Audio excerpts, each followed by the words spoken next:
Assalamualaikum warahmatullahi wabarakatuh. Sebelumnya, perkenalkan nama saya Indriani dengan NIM B1B22404. Saya dari Program Studi Ilmu Politik Universitas Jambi. Saya akan mempresentasikan tugas saya dari mata kuliah Teori Politik dengan dosen pengampu Bapak Hatta Abdi Muhammad SIP MIP. Saya akan menceritakan salah satu kasus yang sering terjadi di Indonesia, yaitu kasus korupsi, yang dimana saya akan menceritakan kasus korupsi yang dilakukan oleh Bapak Syahrul Yassin Limpo. Selain menceritakan kasus tersebut, saya juga akan mengkaitkan kasus tersebut dengan teori keadilan liberalisme dan teori keadilan utilitarisme. Sebelum menceritakan kasus yang dilakukan oleh Bapak Syahrul Yassin Limpo, saya akan menceritakan terlebih dahulu biografi dari Bapak Syahrul Yassin Limpo. Syahrul Yassin Limpo lahir di Makassar pada tanggal 16 Maret pada tahun 1955. Syahrul memulai pendidikannya di Sekolah Dasar Negeri Mangkurah, Makassar. Ia masuk pada tahun 1961 dan lulus pada tahun 1967. Setelah lulus SD, ia melanjutkan pendidikannya di SMP Negeri 6 Makassar pada tahun 1967. Setelah menyelesaikan pendidikannya di SMP, Syahrul masuk di SMA Katolik Cendrawasih, Makassar. Ia mengenyam pendidikannya hingga tahun 1973. Setelah lulus SMA, Syahrul melanjutkan pendidikannya dengan berkuliah di Universitas Hasanuddin Makassar di Fakultas Hukum. Kemudian, selama berkuliah, ia aktif sebagai pemimpin redaksi buletin mahasiswa Fakultas Hukum Unhas bernama Justisi. Syahrul mendapatkan gelar sarjana hukum pada tahun 1983 dan kemudian melanjutkan pendidikan masternya di Pascasarjana LAN atau Lembaga Administrasi Negara pada tahun 1999. Selain itu, ia juga melanjutkan pendidikan Master Ilmu Hukum di Universitas Hasanuddin sampai S3. Setelah lama bertugas sebagai seorang PNS di lingkup Kota Makassar dan Kabupaten Goa, Syahrul memberanikan diri untuk terjun ke dunia politik pertama kali maju sebagai Bupati Goa pada tahun 1994. Pada saat itu juga, Syahrul terpilih dan menerima jabatannya sebagai orang nomor 1 di Goa dari tahun 1994 sampai tahun 2002. Setelah selesai menjabat sebagai Bupati Goa, Syahrul kemudian mencoba maju sebagai calon wakil gubernur Sulawesi Selatan mendampingi Amin Syam. Kemudian mereka terpilih sebagai gubernur dan wakil gubernur dengan masa jabatan dari tahun 2003 sampai tahun 2008. Setelah itu, Syahrul menjabat sebagai gubernur Sulawesi Selatan dari tahun 2008 hingga tahun 2013. Sejak menjadi gubernur, Syahrul menjadikan Sulawesi Selatan sebagai provinsi yang sektor pertaniannya melesat cukup tinggi di Indonesia, yang dimana diubah menjadi salah satu provinsi lumbung beras nasional di mana produksinya baik dari gabah, luas persawahan terus meningkat dari tahun ke tahun. Pada tahun 2013, Syahrul kembali menjabat sebagai Gubernur Sulawesi Selatan bersama dengan Agus Arifin Nungmang sebagai wakilnya.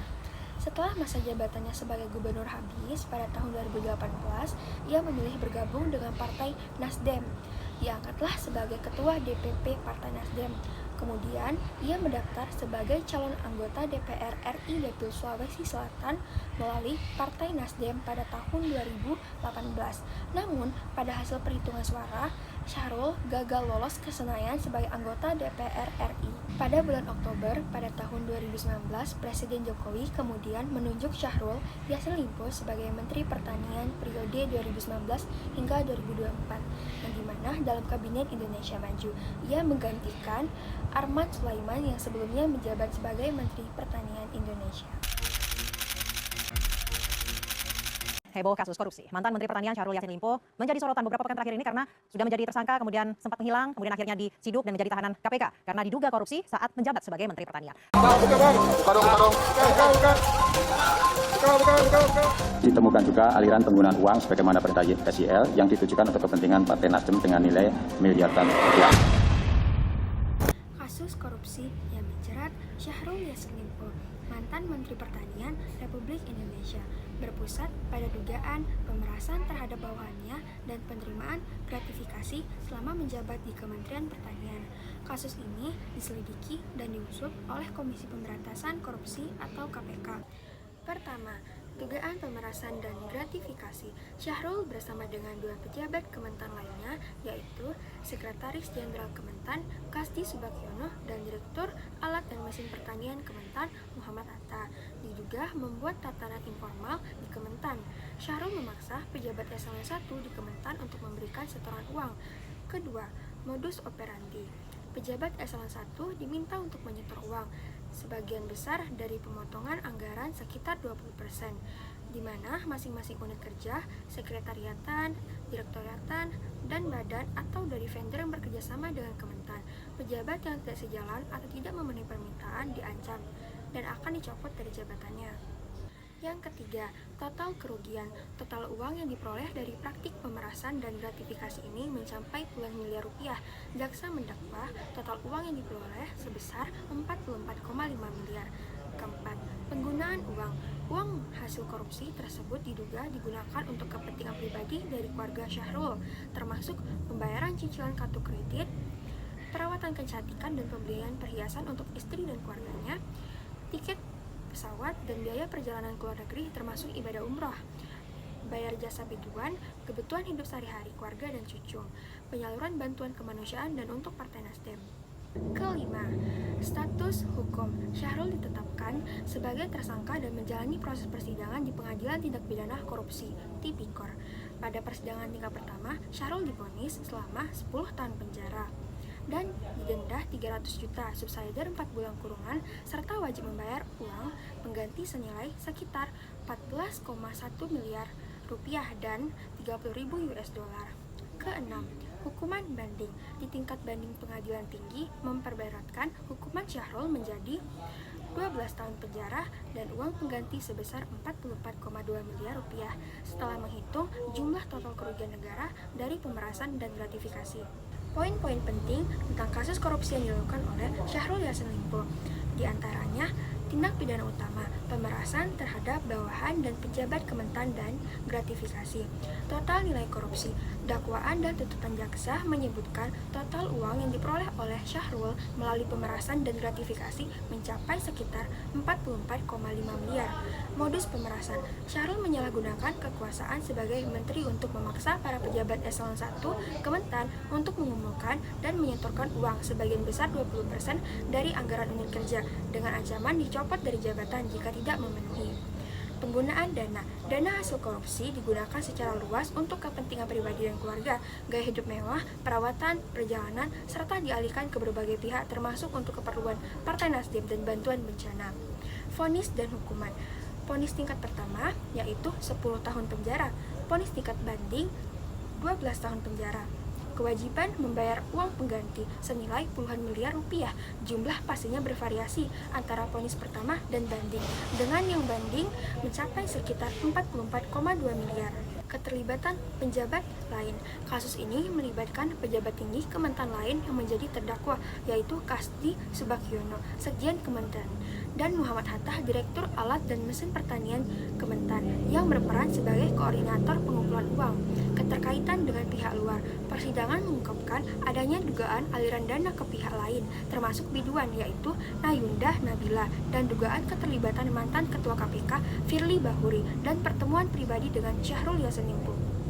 Setelah saya menceritakan kasus korupsi yang dilakukan oleh Bapak Syahrul Yassin Limpo, di sini saya akan mengkaitkan kasus tersebut ke dalam teori keadilan liberalisme dan teori keadilan utilitarisme. Teori keadilan dalam perspektif liberalisme fokus pada hak dan aturan, menekankan pada hak-hak individu dan aturan hukum. Keadilan di sini berarti setiap orang harus diperlakukan setara di bawah hukum dan bahwa pejabat publik harus bertindak sesuai aturan, bukan kepentingan pribadi. Berkaitan dengan kasus Syahrul Yassin Limpo, pelanggaran hak dan aturan.